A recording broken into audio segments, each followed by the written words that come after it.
तो बच्चों शुरू करें आज का मजेदार लेक्चर। चलिए बिना टाइम को वेस्ट करे शुरू करते हैं आज का लेक्चर। तो बच्चों आज के लेक्चर में क्या है खास, तो देखिए। तो बच्चों एक डिस्क है, डिस्क के सेंटर से a डिस्टेंस पे एक चार्ज रखा हुआ है q। तो इस चार्ज q की वजह से इलेक्ट्रिक फील्ड लाइन निकलेगी ऑल डायरेक्शन में, तो डिस्क से भी पास करेगी। तो डिस्क से जितनी इलेक्ट्रिक फील्ड लाइन पास करेगी तो फ्लक्स बनाएगी। तो फ्लक्स पूछ रहा है कितना होगा। चलिए करे क्वेश्चन। तो बच्चों एक ये डिस्क है, यहाँ पे एक a डिस्टेंस पे, इसके सेंटर से a डिस्टेंस पे एक चार्ज रखा हुआ है q। कितने डिस्टेंस पे? a डिस्टेंस पे। तो इलेक्ट्रिक फील्ड लाइन निकलेगी बच्चों इससे। इलेक्ट्रिक फील्ड लाइन इस डायरेक्शन में भी जाएगी, इस डायरेक्शन में भी जाएगी, इस डायरेक्शन में भी जाएगी, इधर भी जाएगी, इधर भी जाएगी, इधर भी जाएगी और इधर भी जाएगी और इधर भी, इधर भी, इधर भी, इधर भी, सब डायरेक्शन में इलेक्ट्रिक फील्ड लाइन निकलेगी। तो जितनी इस डिस्क से पास कर जाएगी, जितनी डिस्क से पास करेगी, तो डिस्क से पास करने वाली इलेक्ट्रिक फील्ड लाइन क्या बनाएगी? फ्लक्स बनाएगी। तो ये पूछ रहा है कि डिस्क से कितना फ्लक्स बाहर निकलेगा। चलिए करें, देखो बच्चों, चलिए करते हैं हम लोग। पहले इसको मैं हटा देता हूं, इसको भी हटा देता हूं। तो बच्चों इस डिस्क का रेडियस है कैपिटल R। कितना है डिस्क का रेडियस? Capital R। ठीक है। तो बच्चों मैंने एक ली इलेक्ट्रिक फील्ड लाइन ये वाली और एक ली ये सेंटर वाली, ठीक, और एक ये। बताओ सबसे छोटा डिस्टेंस किसका है सेंटर से? कौन सा है सबसे छोटा डिस्टेंस? ऑब्वियसली ये वाला इससे भी बड़ा है, ये और बड़ा है, ये और बड़ा है। इलेक्ट्रिक फील्ड पॉइंट चार्ज के लिए क्या होती है? KQ/R²। R बढ़ेगा तो बच्चों E क्या करेगा? घटेगा। तो जैसे जैसे हम ऊपर जा रहे हैं, यहाँ से सेंटर से ऊपर की तरफ जा रहे हैं, तो डिस्टेंस बढ़ रहा है, ये वाला डिस्टेंस बढ़ रहा है, तो इलेक्ट्रिक फील्ड क्या हो रही है? घट रही है। तो कैसी इलेक्ट्रिक फील्ड हुई बच्चों? वेरिएबल इलेक्ट्रिक फील्ड हुई। कैसी हुई? वेरिएबल इलेक्ट्रिक फील्ड हुई। तो बच्चों वेरिएबल इलेक्ट्रिक फील्ड के लिए फ्लक्स क्या होता है? वेरिएबल इलेक्ट्रिक फील्ड के लिए बच्चों फ्लक्स क्या होता है?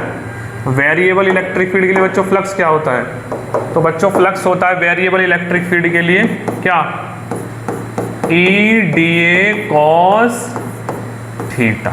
EDA cos theta. EDA cos theta. ठीक है। तो क्या करें इसको? कैसे करें? तो बच्चों हम क्या करेंगे? छोटा सा एलिमेंटल रिंग कट करेंगे। डिस्क के लिए एलिमेंट क्या होता है? एक रिंग होती है। तो एक रिंग कट करेंगे यहाँ पे,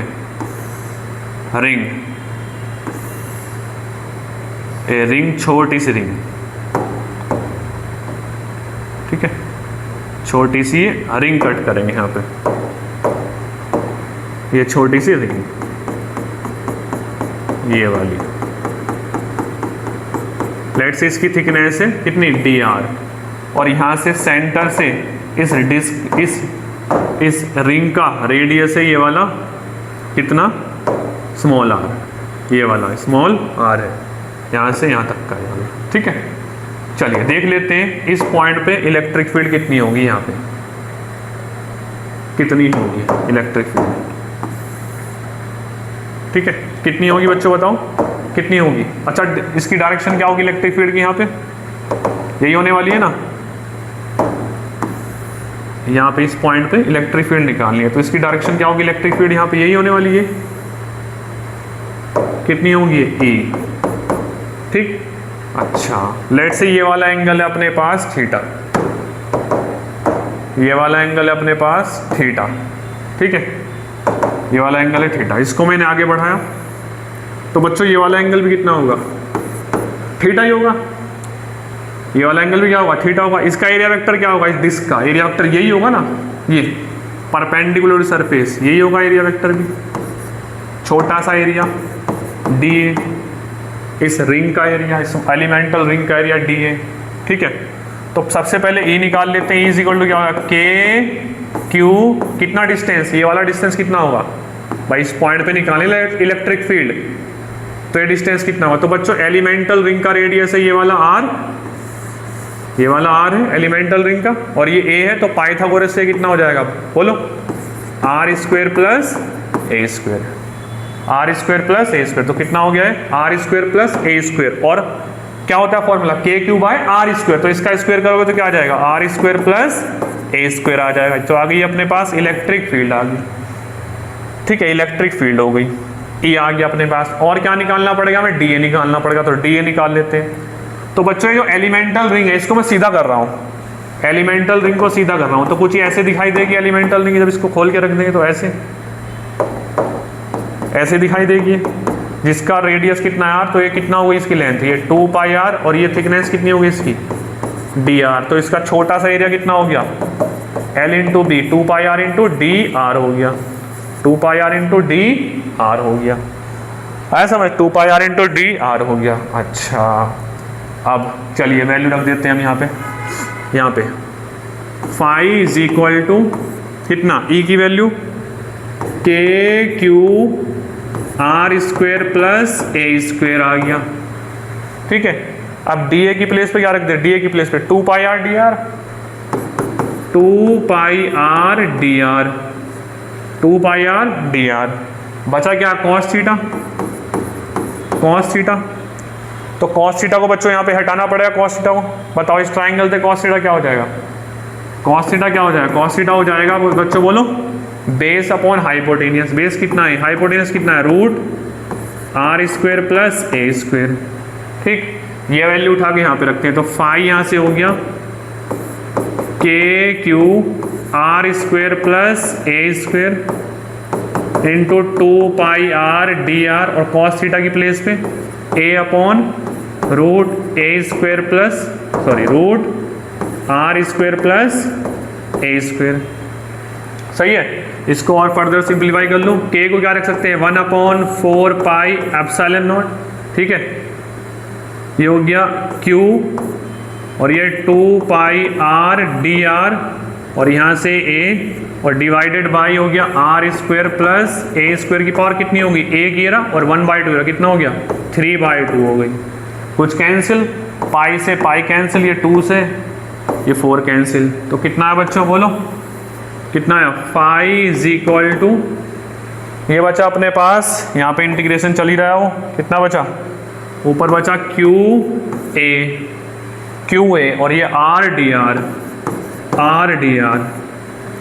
ठीक है, आर डी आर, अंदर क्या बचा है, ये आ गया अपने पास 2 epsilon naught R square plus A square की पावर 3/2, क्या क्या कांस्टेंट है बाहर निकाल देते हैं, तो बच्चों Q कांस्टेंट, A कांस्टेंट, ये 2 कांस्टेंट, एप्सिलॉन नॉट कांस्टेंट, देखो A कांस्टेंट है ना डिस्टेंस, कितना बचा अंदर R D R divided by R square plus A square की पावर 3/2 आ गया।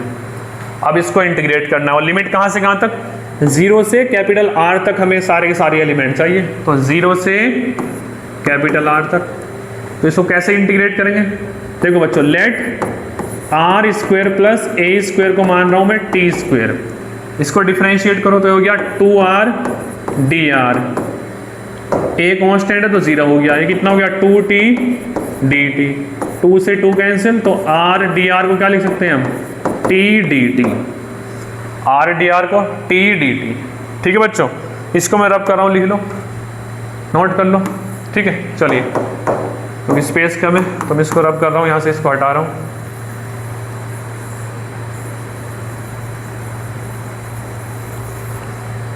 देखो देखो बच्चों, तो हो गया 5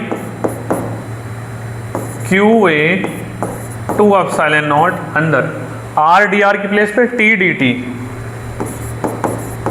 टी और R square plus A square की प्लेस पे टी स्क्वायर, तो अब यहाँ पे टी स्क्वायर रखोगे तो स्क्वायर से 2 कैंसिल, कितना बचा 3, तो टी की पावर कितना बचा, कितना बचा 3 बचा, 1 कैंसिल, तो 5 इज इक्वल टू बच्चों Q A upon 2 epsilon naught, अंदर कितना बचा है D T by T square, इस टी स्क्वायर को ऊपर लेके जाओगे तो -2 हो जाएगा, -2 हो जाएगा, और यहाँ पे लिमिट 0 से कैपिटल आर, तो बच्चों ये जब इसको इंटीग्रेट करोगे तो आया Q A upon 2 epsilon not, तो क्या बचेगा 1 अपॉन टी, ठीक है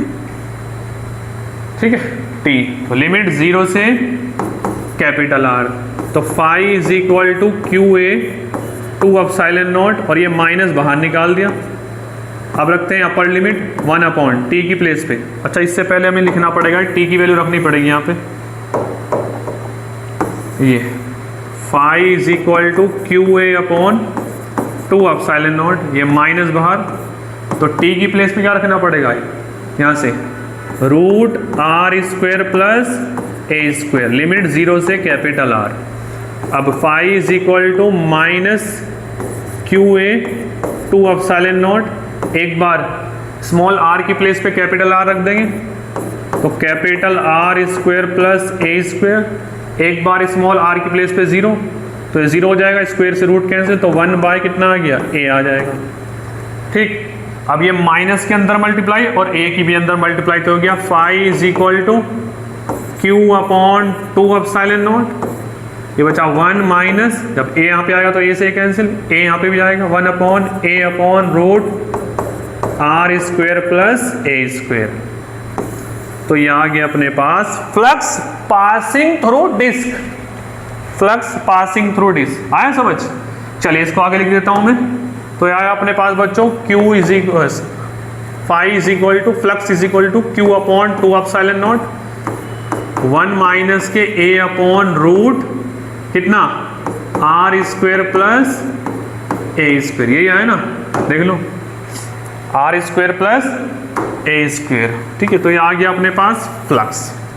देखो बच्चों, इसको हम ऐसे भी लिख सकते हैं, ये जो कौन, अगर जो कौन को मैं ये कौन ऐसे बना दूं, मतलब ये जो डिस्क है मैं ऐसे बना दूं कि यहाँ सेंटर से या डिस्टेंस है, ये मतलब कौन के लिए भी सेम फॉर्मूला हो सकता है, इस कौन के लिए भी सेम फॉर्मूला हो सकता है। ये आर है, ये ए है, लेट से ये वाला एंगल थीटा है, तो इस कौन से कितना फ्लक्स यहाँ से पास होगा, इस वाले से, ठीक है, इस डिस्क से कितना फ्लक्स पास होगा यहाँ से, सही है, ये इससे कितना फ्लक्स बाहर निकलेगा। तो इसको यहाँ से देखो बच्चों, कॉस थीटा क्या हो जाएगा, क्या हो जाएगा, base upon hypotenuse, base upon hypotenuse कितना है, कितना हो जाएगा, R square plus A square, तो हो गया root R square plus A square. तो तुम लोग इसको ऐसे भी लिख सकते हो कि phi is equal to Q upon 2 epsilon naught, 1 minus के ए अपॉन, अच्छा A upon root R square plus A square, क्या लिख सकते हो, कॉस थीटा, ऐसे भी लिख सकते हो, याद कर सकते हो, ऐसे भी। आया समझ? ठीक है, आया? ठीक है, चलिए अब एक क्वेश्चन कर लेते हैं हम लोग। ये देखो बच्चों, एक वेक्टर फॉर्म वाला क्वेश्चन बाकी रह गया था, ये कर लेते हैं। तो बच्चों क्या गिवन है, क्या गिवन है, ये गिवन है the electric field in a region is given by, किसी रीजन में इलेक्ट्रिक फील्ड गिवन है, कितनी है, 4/5 E naught I cap plus 3/5 E naught J cap, और वेयर E नॉट की वैल्यू दे रखी है, कितनी है, 2 × 10⁻³ newton per coulomb. The flux due to this field through a rectangular surface इतना, सरफेस एरिया इतना दे रखा, parallel to the XZ plane. तो XZ प्लेन क्या होगा बच्चों, XZ प्लेन, तो ये बच्चों ये x एक्सिस, ये y एक्सिस, ये z एक्सिस, तो XZ यही तो होगा ये प्लेन। तो इस प्लेन में एक रेक्टेंगुलर क्या है, एक रेक्टेंगुलर क्या है यहाँ पे प्लेन, रेक्टेंगुलर सरफेस है, इसका एरिया कितना दे रखा है, 0.2 मीटर स्क्वायर। तो बताओ इसकी डायरेक्शन क्या होगी, परपेंडिकुलर, ये है ना, परपेंडिकुलर टू द सरफेस, यही होगी ना, perpendicular to the surface, J direction, तो एरिया वेक्टर हो गया 0.2 जे कैप। तो फ्लक्स निकालना है बच्चों, कर लेते हैं। फ्लक्स का फॉर्मूला बोलो, वेक्टर फॉर्म में E vector dot A vector, dot A vector, E vector कितना है, 4/5 E naught I cap plus 3/5 E naught J cap, सही है।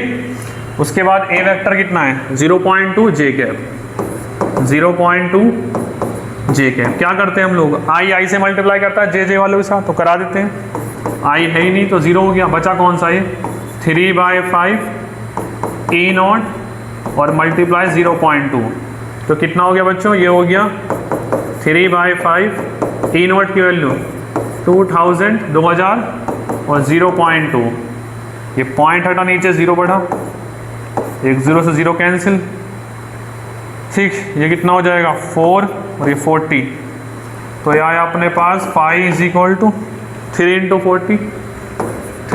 40 इंटू 2, कितना आया 240, ठीक है 240 यूनिट, क्या होगी यूनिट बोलो, न्यूटन मीटर स्क्वायर पर कूलम स्क्वायर, आया समझ, ठीक है। तो बच्चों एक क्वेश्चन रह गया था वेक्टर फॉर्म में हम कैसे निकाल सकते हैं फ्लक्स, तो ये भी कराना बाकी था। अभी फ्लक्स के हम और अच्छे क्वेश्चन करेंगे, पहले हम लोग पढ़ लेंगे गॉस लॉ। गॉस लॉ पढ़ने के बाद मैं आपको बहुत अच्छे अच्छे क्वेश्चन कराने वाला हूँ, जिसमें एडवांस के भी क्वेश्चन होंगे, नीट के भी होंगे और जेई के भी होंगे, आया ना समझ। तो वीडियो देखते रहना, पेन कॉपी साथ में लेके बैठा करो, कुछ नहीं बचेगा, मैं सब कुछ कराऊंगा आप लोगों को, ठीक है। तो इस वीडियो में इतना ही, thanks for watching this video.